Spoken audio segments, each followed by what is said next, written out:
ఆంధ్రప్రదేశ్లో గత ఎన్నికలకు ముందు జరిగిన రక్త చరిత్ర ఎపిసోడ్ సరిగ్గా మరికొద్ది రోజుల్లో జరగనున్న ఎన్నికల ముందు పునరావృతమయ్యే అవకాశముందన్న ఓ చర్చైతే పొలిటికల్ సర్కిల్లో వైరల్ అవుతోంది. తాజాగా చోటు చేసుకున్న వరుస పరిణామాల నేపథ్యంలో మళ్లీ రక్త చరిత్ర ఎపిసోడ్కు ఆస్కారముందన్న ఊహాగానాలు సైతం సదరు సర్కిల్లో ఊపందుకున్నాయి.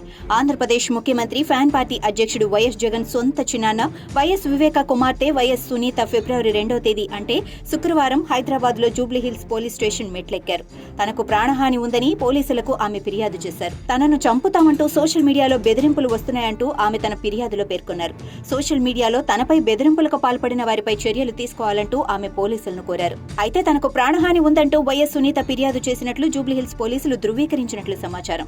మరోవైపు సరిగ్గా అదే రోజు ఏపీ సీఎం వైఎస్ జగన్ సొంత సోదరి పీసీసీ అధ్యక్షురాలు వైఎస్ షర్మిల దేశ రాజధాని ఢిల్లీ వెళ్లి అక్కడ ఏపీకి ప్రత్యేక హోదా కోసం ఆందోళన చేపట్టడం, అలాగే ఢిల్లీలోని వివిధ పార్టీలకు చెందిన సీనియర్ నేతలు శరద్ పవార్, సీతారాం ఏచూరి వగైరా నేతలను కలిసి ఏపీకి ప్రత్యేక హోదాకు మద్దతు ఇవ్వాలంటూ వారిని కోరటం. అయితే సరిగ్గా అదే రోజు వైఎస్ వివేక కుమార్తె వైఎస్ సునీతకు బెదిరింపులు రావటం, దీంతో ఆమె పోలీసులకు ఫిర్యాదు చేయడం పట్ల పొలిటికల్ సర్కిల్లో తీవ్ర విస్మయం వ్యక్తమవుతున్నట్లు తెలుస్తోంది. ఇంకోవైపు ఇటీవల ఇడుపులపాయలో వైఎస్ షర్మిల, వైఎస్ సునీత దాదాపు 2 గంటల పాటు భేటీ అయ్యారు. దీంతో వైఎస్ సునీత సైతం కాంగ్రెస్ పార్టీ తీర్థం పుచ్చుకుని రానున్న ఎన్నికల్లో కడప నుంచి ఎంపీగా బరిలో దిగుతుందంటూ ఓ ప్రచారం జరిగింది.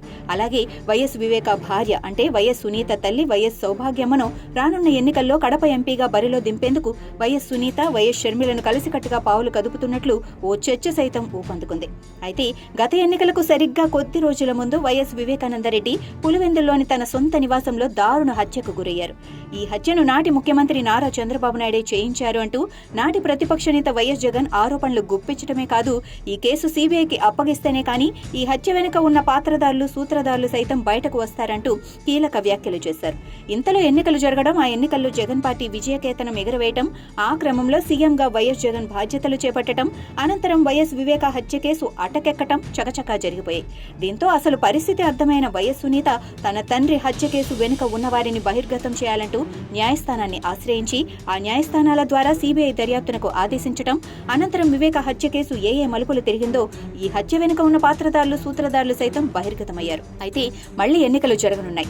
అలాంటి వేళ అటు వైఎస్ సునీత కానీ ఇటు వైఎస్ షర్మిల ప్రాణాలకు ముప్పు పొంచి ఉందని, గతంలో మాదిరిగానే వీరిని హత్య చేసి ఆ మకిలిని మరొకరికి రాసి అధికారం అందుకునేందుకు ప్రణాళికలు సిద్ధమవుతున్నాయని, అది కూడా చాలా పకడ్బందీగా వ్యూహాత్మకంగా అమలు చేసేందుకు కార్యాచరణ సిద్ధమయ్యే అవకాశాలు ఉన్నాయన్న ఓ చర్చ సైతం పొలిటికల్ సర్కిల్లో హాట్ గా హీట్ గా కొనసాగుతోంది.